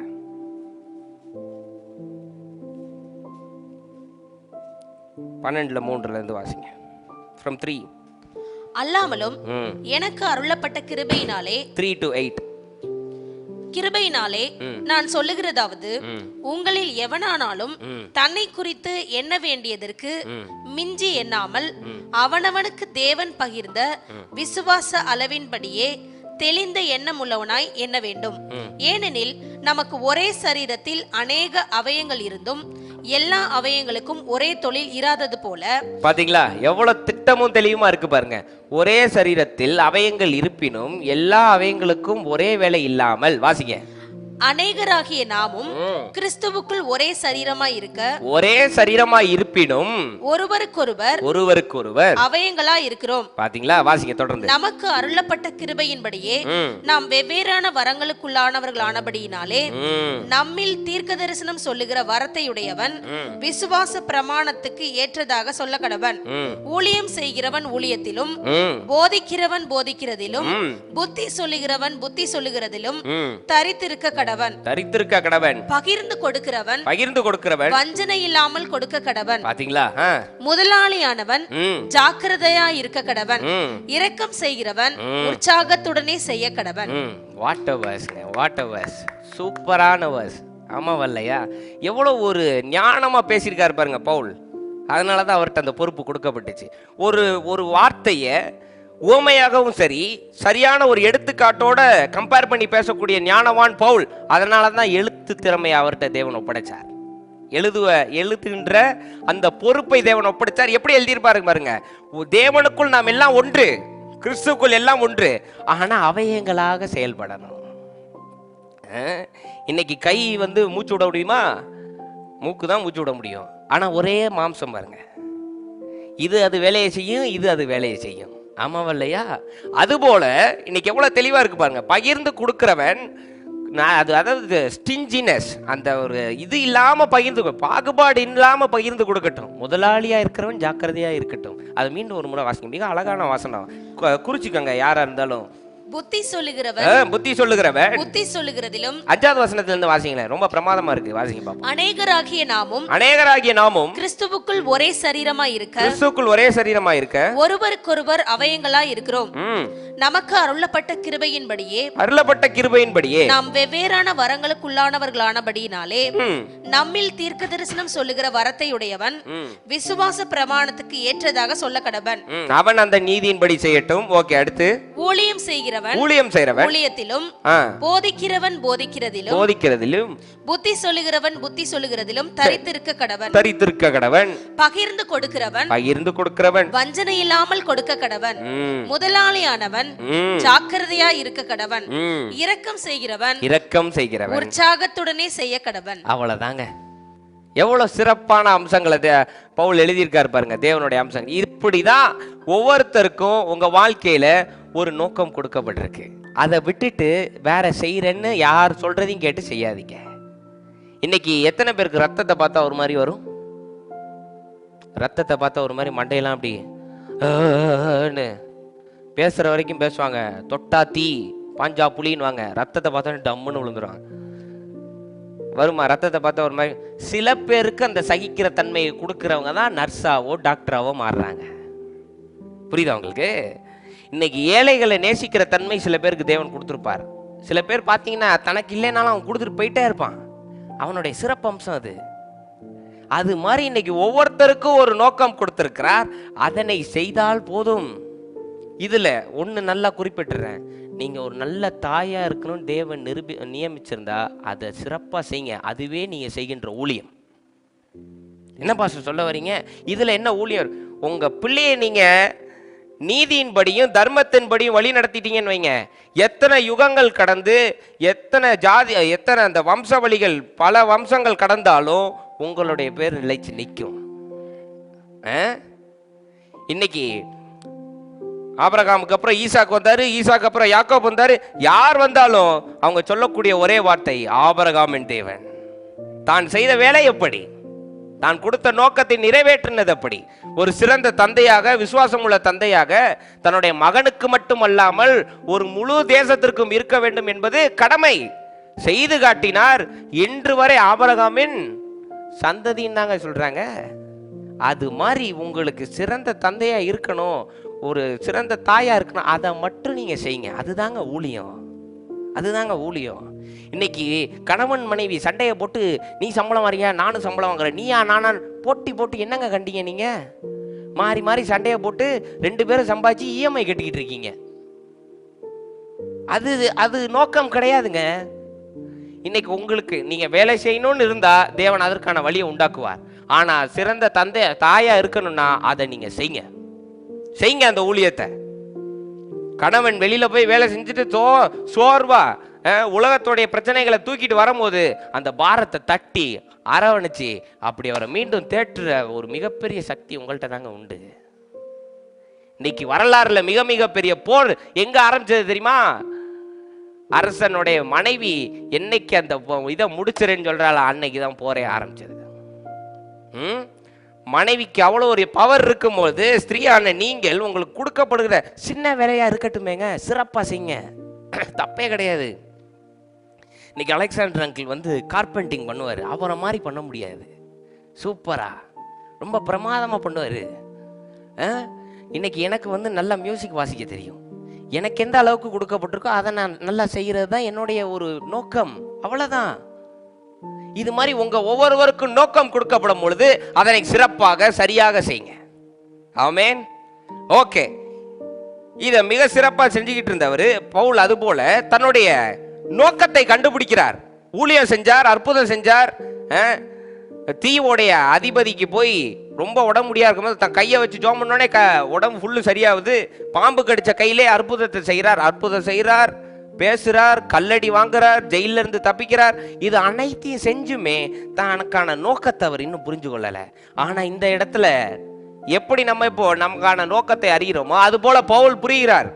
ஓ, தேவன் பேசிய ரகசியத்தை புறஜாதிகளுக்கு எடுத்து அதனை போதிப்பதே என்னுடைய நோக்கம் அப்படின்னு கண்டுபிடிக்கிறார். எங்க கண்டுபிடிக்கிறார்னா ஜெயில்ல.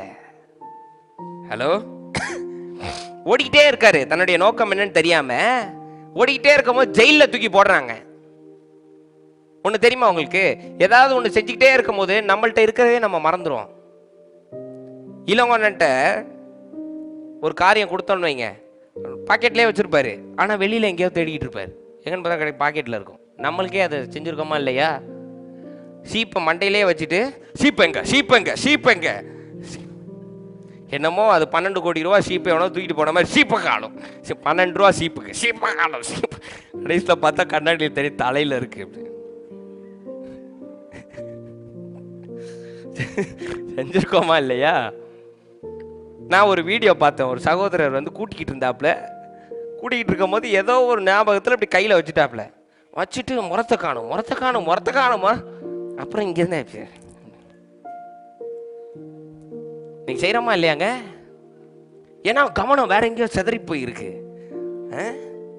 பால் வடிஞ்சிரும், அது வடிஞ்சிரும், இது வடிச்சிருன்ற வேகத்துல சீப்பை மறந்து இங்க மாட்டிட்டு அப்புறம் சீப்பெங்கன்னா இதுக்கு இடையிலே பழிய தூக்கி வேற போட்ட வேண்டியது. இந்த ஆளு தான் சீப்பை எங்கேயாவது வச்சிருப்பாரு. ஆமா, உங்க சீப்பை அங்க வச்சுதான் அவருக்கு வந்து பாரத் ரத்னா அவார்டு கொடுக்காங்க.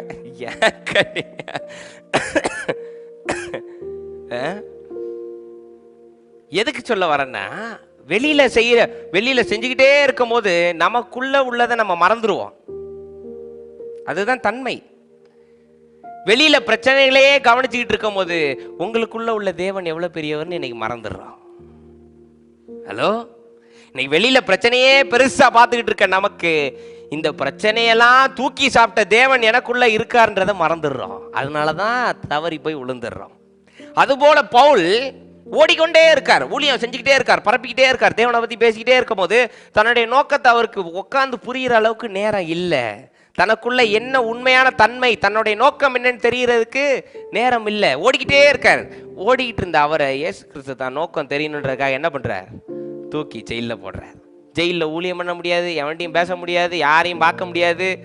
இருட்டில் உட்கார்ந்துருக்கும் போது தேவன் தன்னுடைய நோக்கத்தை வெளிப்படுத்துறார். ஆமாவா இல்லையாங்க? இன்னைக்கு உங்க வாழ்க்கையில் நான் சொல்லக்கூடிய ஒரு மிகப்பெரிய அட்வைஸா இல்லை ஒரு ரிக்வஸ்டாவே எடுத்துக்கோங்க. ஒரு நாள் முடிவு பண்ணி அமைதியா உட்காருங்க. உங்க நோக்கம், வாழ்க்கையுடைய நோக்கம் என்னன்னு தெரிஞ்சிடும். அந்த அமைதியா உட்கார்ற நேரத்துல மல்டிப்ளிகேஷன், டிவிஷன், அடிஷன், சப்ராக்ஷன் எல்லாத்தையும் பண்ணி நெஞ்சு வலி வர வைக்க கூடாது. சொல்றது புரியுதா? எங்க அம்மாட்ட நான் சொல்றேன், நைட்டு பெட்ரூம்ல போய் படுத்த உடனே எங்க அம்மா ஆரம்பிப்பாங்க, பில்லு கட்டியாச்சா, சர்ச்சுக்கு அனுப்பியாச்சா, அதை அனுப்பியாச்சா, இதை அப்படின்னு பேசிக்கிட்டே இருக்கவங்கள நான் ஃபர்ஸ்ட்டு அம்மா கொஞ்சம் அமைதியாக இருந்தோடனே அமைதி ஆயிடுவாங்க. கொஞ்ச நேரம் பேசாமல் இருக்காங்களான்னு பார்த்தா தனியாக அப்படி உட்காந்து யோசிச்சுட்டு இருப்பாங்க. கணக்கு ஓடிக்கிட்டே இருக்கும். அப்படி ஓடிக்கிட்டே இருக்க சமயம் நீங்கள் என்ன பண்ணிடுறீங்க? தேவன் உங்களுக்குள் போடுகின்ற வார்த்தையை மிஸ் பண்ணிடுறீங்க. தேவன் உங்கள்கிட்ட பேச நினைக்கிறத நீங்கள் தவற விட்டுடுறீங்க. அதனால தேவன் என்ன பண்ணுறாரு? தேவன் ரொம்ப அருமையான தேவனுங்க, ரொம்ப அன்பான தேவன். ஃபர்ஸ்ட் நீங்கள் நல்லா இருக்கும் போதே சொல்லி பார்ப்பார், இதுதான் உன் நோக்கம்னு. கேட்க மாட்டீங்கல்ல, ஒரு பிரச்சனையில் பிடிச்சிக்கோ, அப்போ தான் உனக்கு புரியும்னு பிரச்சனையை அனுமதிப்பார். கேட்க மாட்டோம். நம்ம ஓடிக்கிட்டே இருக்கும் போது இதுதான்ப்பா பவுல்கிட்ட சொல்லியிருப்பார், எனக்கு தெரிஞ்சு இதனை எழுதி இதனுடைய ரகசியங்களை மக்களுக்கு வெளிப்படுத்துவதே உன் நோக்கம்னு சொல்லி கேட்காம, இல்லை நான் ஊழியம் பண்ணுறேன்னொடனே தான் தூக்கி ஜெயிலில் அனுமதிச்சிட்டார். ஜெயிலில் போடுங்க, அப்போ தெரிய வரும் அந்த நோக்கம். Sometimes we need a pause in life. கொஞ்ச நேரம் இன்னைக்கு அமைதிப்படுத்துங்க. ஏன் ஓடிக்கிட்டே இருக்கும்? சரி பாஸ்டர், எங்கேயும் ஓடலை, வீட்டில் ஜபம்னு உட்காந்துட்டோம். நல்லா ஜபிச்சிட்டீங்களா? மனசை ஒருநிலைப்படுத்திட்டீங்களா? நீங்கள் ஒரு நிமிஷம் ஒருநிலைப்படுத்த முடியல. இன்னைக்கு சபையிலே உட்காந்துருக்கோம், ஒருநிலைப்படுத்துங்கன்னா இந்த பனி பெய்யுது, ஆட்டோக்காரன் வருவானான்னு தெரில, கறி வாங்கணும், கந்தசாமி வந்துட்டானான்னு தெரில, இன்னைக்கு நாடார் மாவு ஊற்றுவாரான்னு தெரில.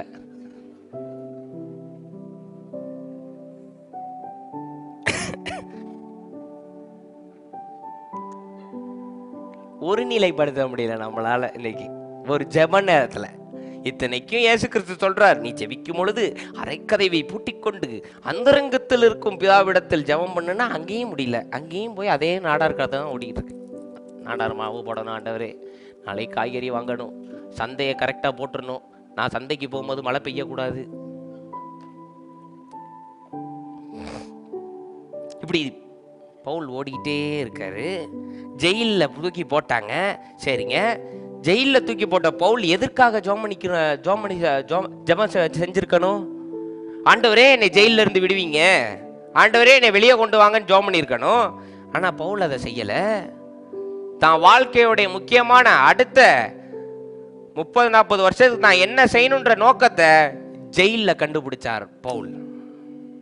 அல்லேலூயா. அன்னைக்கு ஜெயிலில் கண்டுபிடிச்சி அந்த ரகசியங்களை தேவன்கிட்ட இருந்து வாங்கி எழுதினதுனால தான் இன்றைக்கு மிக சிறப்பான 13 அத்தியாயங்களை கையில வைத்துக் கொண்டு நாம் போரிட்டு கொண்டு இருக்கின்றோம். இந்த 13 அத்தியாயத்தில் உள்ள மிக சிறப்பான வார்த்தைகளை புரிந்து கொண்டால் ஒருவன் வாழ்க்கையை மிக சிறப்பாக நடந்து விடலாம்ன்றது நான் கொடுக்கின்ற guarantee. The 13 chapters starts from Acts, Romans, Corinthians, Galatians, Ephesians. What a wonderful verses. ஏன் சரி இதை ஜெயிலில் கண்டுபிடிக்கிறாரு. ஆனால் இது இதே மாதிரி ஒரு சம்பவம் திரும்பவும் நடந்துச்சு. தேவனுடைய நோக்கத்தை இதே மாதிரி ஒருவர் ஜெயிலில் கண்டுபிடிச்சி எழுதினது தான் வேதத்தின் கடைசி பக்கமான வெளிப்படுத்தின விசேஷம். யோவானால் எழுதப்பட்ட வெளிப்படுத்தின விசேஷம் மால்டா என்ற பகுதி சிறையில் அடைக்கப்பட்ட பொழுதுதான் தேவன் வெளிப்படுத்தின அந்த நோக்கத்தை அவர் எழுதுகின்றார். அல்லேலூயா, ஆமென். சரிங்க, எனக்கு ஒரு டவுட்டுங்க, ஏங்க பவுல்கிட்ட போய் கொடுக்கணும் அப்படின்னா, இன்னைக்கு தேவன் பேசிய வார்த்தைகளை நேர்ல இருந்து பார்த்ததோட காணாமல் விசுவாசித்து அதனை பயன்படுத்தி அது எப்படி செயல்படும் என்ற செயல்முறையை கண்டுபிடித்து அதனை எழுதியவர் பவுல். இன்னைக்கு பவுல் இயேசு கிறிஸ்துவை ப்ரமோட் பண்ணல, கிறிஸ்து பேசின அந்த மகத்தான வார்த்தைகளுக்கு எவ்வளவு வல்லமை உண்டு, அதனை பயன்படுத்தினால் நீங்களும் செழிப்பாக இருக்கலாம்னு எழுதப்பட்ட 13 அத்தியாயம் இந்த புத்தகங்கள். நீங்க நினைக்கிறீங்களா பவுல் இயேசு கிறிஸ்துவை ப்ரமோட் பண்ணிக்கிட்டு இருந்தாரு? இயேசு கிறிஸ்துவோட பிஆர் டீம் பவுல் ப்ரமோஷன் பண்ணிக்கிட்டு இருக்காரு. இயேசு கிடையாது. கிறிஸ்து பேசிய அந்த அறிவுக்கான வார்த்தைகளை எப்படி பயன்படுத்துவது, ஒரு இறந்த வீட்டிலையோ ஒரு குஷ்டன்டையோ ஒரு தவறு நடக்கின்ற இடத்துலையோ ஒரு இச்சையை எப்படி மேற்கொள்ளணுன்றத எல்லாத்தையும் செஞ்சு பார்த்து அதே வார்த்தைகளை பயன்படுத்தி எங்க வார்த்தையை பயன்படுத்தணும், வார்த்தைக்கான வல்லமை என்ன, சிந்தைக்கான வல்லமை என்ன, என்ன சிந்திக்க வேண்டும், எப்படி பேச வேண்டும், எப்படி வாழ வேண்டும், புருஷன் எப்படி இருக்க வேண்டும், மனைவி எப்படி இருக்க வேண்டும், இது எல்லாத்தையும் அனுபவித்து தன்னுடைய எக்ஸ்பீரியன்ஸ் படித்தவர், தன்னுடைய எக்ஸ்பீரியன்ஸ் ரோமன்ஸ்ல அந்த பதவியில் இருக்கும்போது கடந்த எக்ஸ்பீரியன்ஸ் எல்லாத்தையும் பயன்படுத்தி என் எக்ஸ்பீரியன்ஸ்ல இப்படி இருந்தது, ஆனா இந்த வார்த்தையை பயன்படுத்தினா இதுக்கு விடுதலை கிடைக்குது, எனவே இதுவே உண்மை அப்படின்னு அனுபவித்து எழுதியவர் பவுல். அல்லேலூயா. எழுதியவர் பவுல் அதை ஜெயில கண்டுபிடிக்கிறார். என்ன பாஸ்டர் சொல்ல? இன்னைக்கு எத்தனை பேர் ஜெயில் போய் பார்த்துருக்கீங்க? படத்துலயாவது பார்த்துருக்கீங்களா? கை தூக்குங்க. யாரையும் நான் எதுவும் சொல்ல மாட்டேன். நானும் பார்த்துருக்கேன், படத்தில் நிறைய ஜெயில் பார்த்துருக்கேன். இன்னைக்கு நீங்க ஒவ்வொருவரும் ஒரு ஜெயிலில் வாழ்ந்து கொண்டு இருக்கீங்கன்னு சொன்னா அதற்கு ஆச்சரியமே இல்லை. ஹலோ, நீங்க ஒவ்வொருத்தரும் ஒரு ஜெயிலில் மாட்டிக்கிட்டு இருக்கீங்க.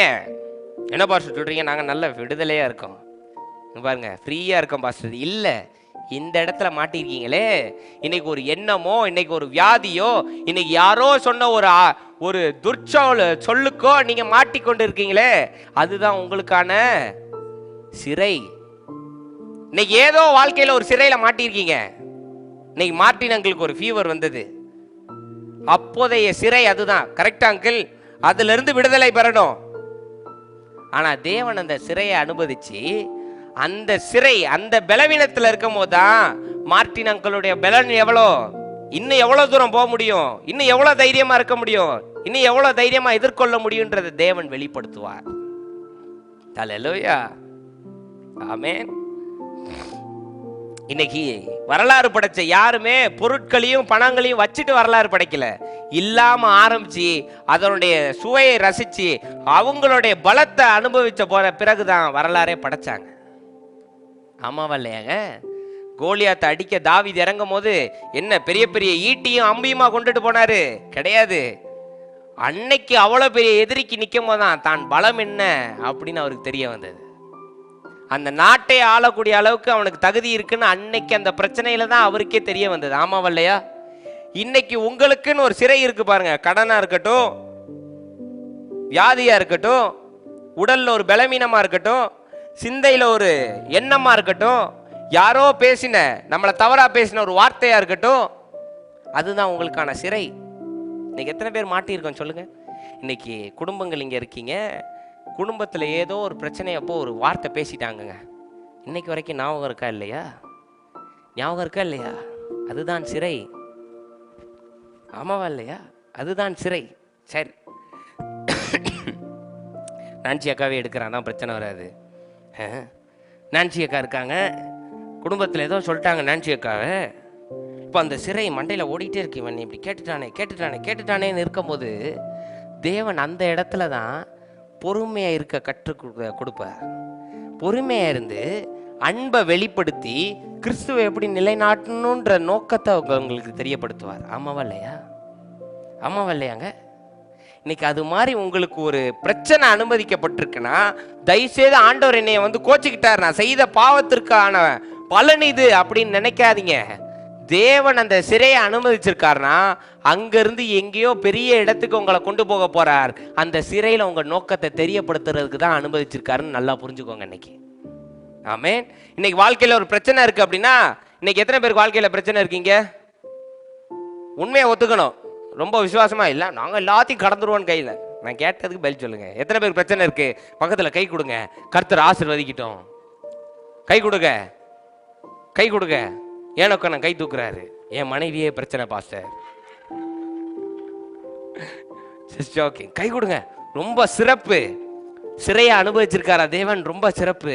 ஏன்னா உங்க வாழ்க்கையான நோக்கத்தை தேவன் இன்னும் சற்று நேரத்துல தெரியப்படுத்த போறார்.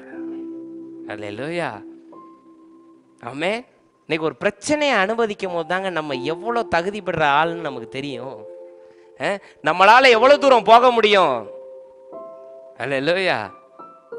இன்னைக்கு எங்கேயோ ஒரு ஜங்கிள் சஃபாரி போறீங்க, ஜங்கிள் சஃபாரி போறீங்க, திடீர்னு பாதுகாப்புலாம் கலண்டு விழுந்து சிங்கம் அப்படி வருது, எட்டுப்பீங்க ஒரு ஓட்டம்.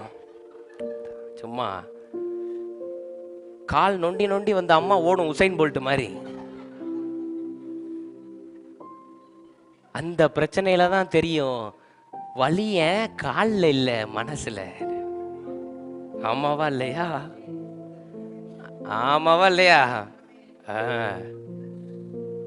பழைய காலத்தில் ஒன்று இப்பவும் பண்ணுறாங்க. இந்த விக்கல் வந்தால் டக்குன்னு பயமுத்துவாங்க தெரியுமா? இருக்கும் போதே அப்படின்னோம்னா டக்குன்னு அரெஸ்ட் ஆயிடும். ஆமாவா இல்லையா? அது மாதிரி தான் உங்கள் பொட்டன்ஷியல் தெரியணும்னா அது உங்கள் சிறையில் மட்டும்தான் தெரியும். ஆமென். உங்கள் பொட்டன்ஷியல் தெரியும்னா அது உங்கள் சிறையில் மட்டும்தான். இத்தனை நாள் ஓடிக்கிட்டு இருக்காரு பவுல், நோக்கம் என்னன்னே தெரியாமல் சிறையில் தூக்கி போட்டு அந்த ஒரு அமைதியை தேவன் அனுமதித்த உடனே அந்த பிரச்சனையில், அந்த இருளில் தான் தேவனுடைய வெளிச்சம் தோன்றி இந்த ரகசியங்களை தெரியப்படுத்தணுன்னே தான் தன்னுடைய நோக்கத்தை அறிந்த பவுல் வெளியில் வந்து அடுத்த 7-8 புத்தகங்களை எழுதுறார். அதை தான் இன்னைக்கு கையில் வச்சு நம்ம ஓடிக்கிட்டு இருக்கோம். இன்னைக்கு தேவன் ஒரு பிரச்சனையை அனுமதிக்கிறார்னா ஓன்னு அழாதீங்க. நம்ம செய்யற மிகப்பெரிய முதல் தவறு, முற்றிலும் தவறு அதுதானே வருதா? மாத்திக்கோங்க. இன்னைக்கு அழுவணும்னு சொல்லி கொடுத்தவங்க நல்லா அழுததுக்கு காசு வாங்கிட்டு போயிருக்காங்க படத்துல, தெரியுமா? அன்னைக்கு கர்ணன் போட்டுக்கிட்டு இருந்தான் டிவியில், நான் உட்காந்து பார்த்தேன். அப்பா, எனக்கு கை கால்லாம் நடுங்கிருச்சு. அங்கே ஒரு உதட்ட ஆடுறத பார்த்தா எனக்கு நரம்பு தளர்ச்சி வந்துடும் போல அப்படி ஆயிடுச்சு எனக்குன்றாரு. எனக்கு வாயெல்லாம் வலிச்சுட்டு எங்கள் அப்பா. அப்போ எங்கள் அம்மா சொன்னாங்க, நாங்கள் சின்ன வயசில் போய் பார்த்து அழுதுகிட்டு வந்தோம். ஹலோ, அழுதுகிட்டு அந்த தாய்க்கும் மகனுக்கும் நிறைய நடக்கின்ற அந்த உரையாடல். எத்தனை பேர் கர்ணன் பார்த்துருக்கீங்க? உண்மையா ஒத்துக்கோங்க. சிவாஜி நடிச்ச கர்ணன், இப்போ வந்த கர்ணன் இல்லை. அப்பா, எல்லாம் விளக்கணும், விவரமா டைட்டில் இருந்து ப்ரொடியூசர் வரைக்கும் சொல்லணும். சிவாஜி நடிச்ச கர்ணன். எங்க அம்மா சொன்னாங்க, எல்லாம் பார்த்துட்டு மனதுரிய அழுதுட்டு வருவோம். அப்படி ஒரு இதுன்னு இது உள்ள பதிஞ்சு என்ன ஆயிருது வாழ்க்கையில, தொட்டதுக்கு பிடிச்சது அழுகுது ஜனம். இப்போ அது ரொம்ப ட்ரெண்ட் ஆயிருச்சு. அழுதாதான் மனுஷனாவே மதிக்கிறானுங்க. அது இந்த வெளிநாட்டுக்காரன் பைத்தியக்காரன் பண்ண வேலை அது. அந்த காலத்து ஆம்பளைங்க அழுது நீங்க பார்த்துருக்கீங்களா? நான் கேட்குற கேள்வி பதில் சொல்லுங்க. ஞானதாஸ் அங்கிள் கண்ணீர் சிந்தி யாராவது பார்த்துருக்கீங்களா? இங்கே வீட்டில் நான் கேட்குறேன், பார்த்துருக்கீங்களா? பார்த்ததில்லை. அழுவ மாட்டாங்க. ஏன்னா அந்த காலத்து ஆட்கள் அந்த கௌரவத்தை விட்டே கொடுக்க மாட்டாங்க. தனிமையில தான் அழுதுருக்காங்க. அது மிக சிறந்த ஒரு குவாலிட்டி. இன்னைக்கு பாருங்க, இந்த 2K கிட்ஸு, ஜென்சி கிட்ஸ்ன்னு வரானுங்க பாருங்க, லைட்டாக அப்படி இடிச்சிடக்கூடாது, உடனே get a feelings. I'm also having feelings. What? Don't you have some guts and the courage to stand as a man? வீரமோ தைரியமோ நம் ரத்தத்திலே ஊறியது. அதுவும் தமிழனா நீங்க பிறந்தீங்கன்னு வைங்க, you must have the guts to face all the problems. You must have the courage. இன்னைக்கு Bible அதை தான் சொல்லியிருக்கு. பிரச்சனை வந்தா நேருக்கு நேர் மோது, எதை குறித்தும் கவலைப்படாதே.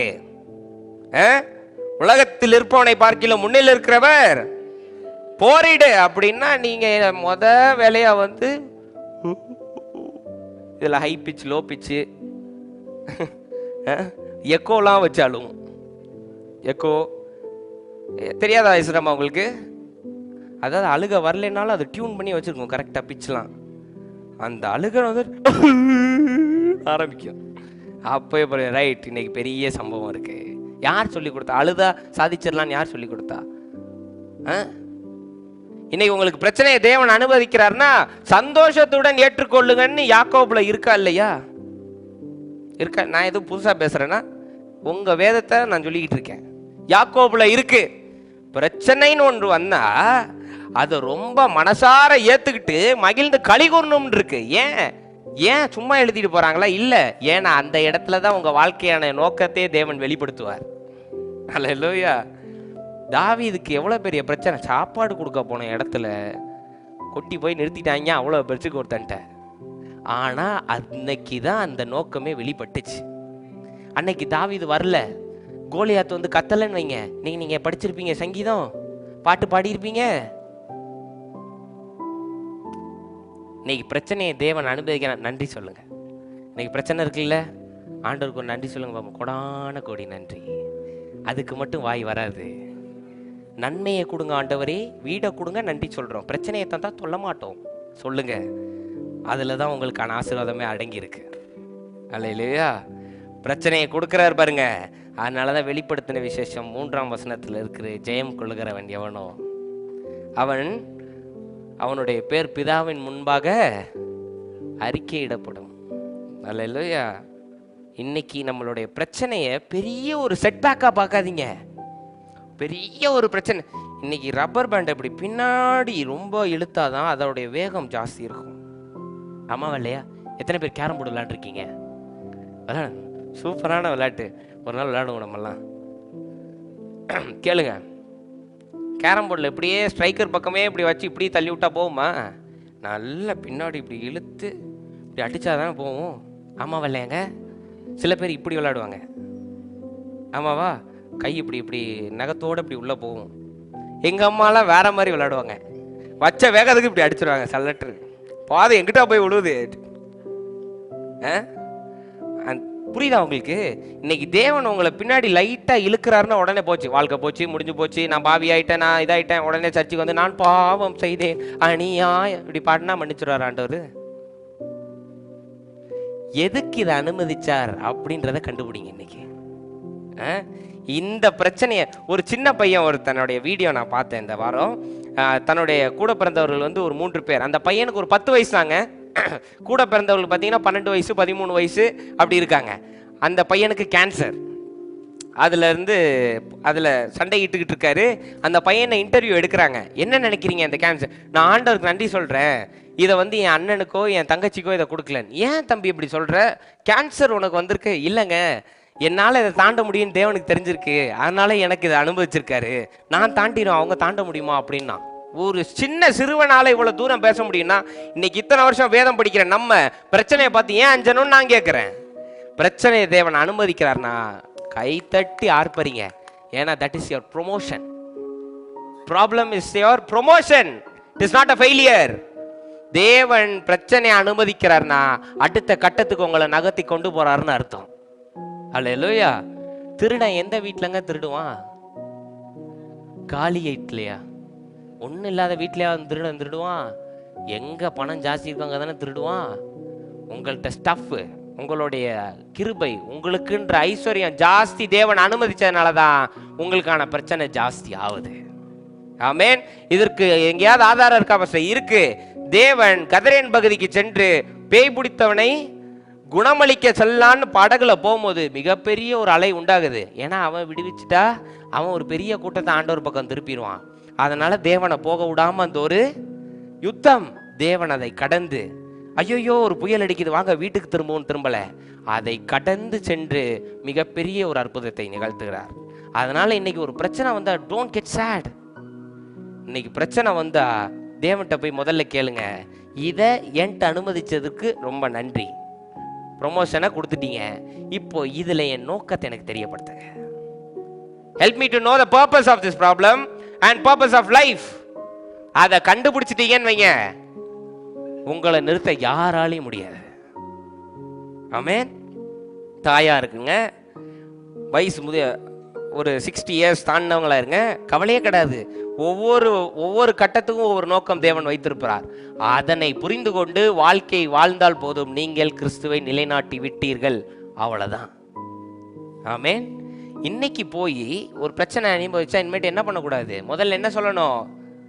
தேவன் பிரச்சனையை கொடுத்தா முதல்ல என்ன சொல்லணும்? நன்றி சொல்லணும்.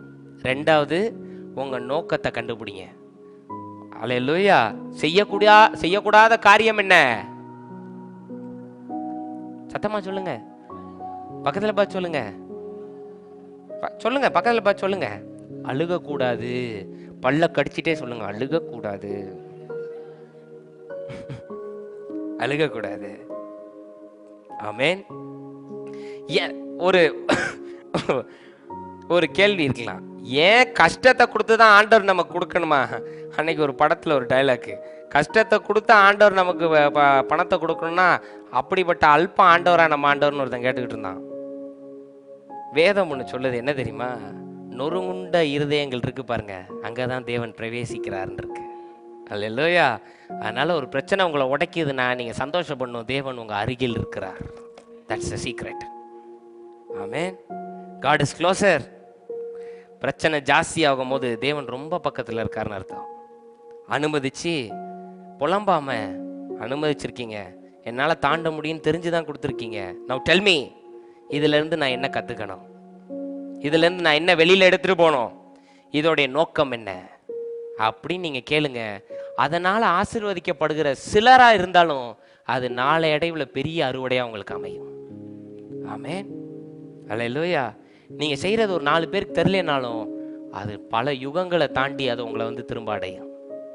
அல்லேலூயா. ஆமென். அதனால் டுடே ஒன்று நல்ல மைண்ட் செட்டில் வச்சுக்கோங்க. பிரச்சனை வந்தால் கவலைப்படக்கூடாது. என்ன பண்ணணும்? தேவனுடைய மகன் மகள், அதனால் தைரியமாக மேற்கொள்ளணும். நன்றி சொல்லுங்க. 2வது தேவன்கிட்ட கேளுங்க, அழகாக வெளிப்படுத்துவார். பவுலுக்கு எப்படி வெளிப்படுத்தினார், இதை போய் நீ பேசு, இதுதான் உன்னுடைய நோக்கம்னு, அதுபோல உங்கள் வாழ்க்கையின் நோக்கத்தை பேசுவார்.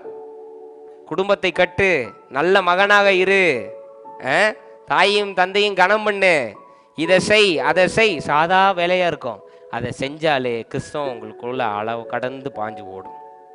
அல்லேலூயா. அதனால் இன்னைக்கு போய் சந்தோஷமாக சாப்பிட்டுட்டு தேவன்கிட்ட உட்காந்து உங்களுக்கு இருக்கிற தீர்வாகாத பிரச்சனை எல்லாத்துக்கும் நன்றி சொல்லி முதல் கேள்வி வைங்க, இதற்கான நோக்கத்தை எனக்கு தெரியப்படுத்துங்க ஆண்டவரே, அதை நான் கற்றுக்கொண்டு சரியாக பயன்படுத்த நீர் உதவி செய்யுங்க அப்படின்னு கேளுங்க. உங்கள் வாழ்க்கை மிக சிறப்பாக மாறிடும். அல்லேலூயா. ஆமென். கண்களை மூடுங்க, நாம் ஜெபிப்போம்.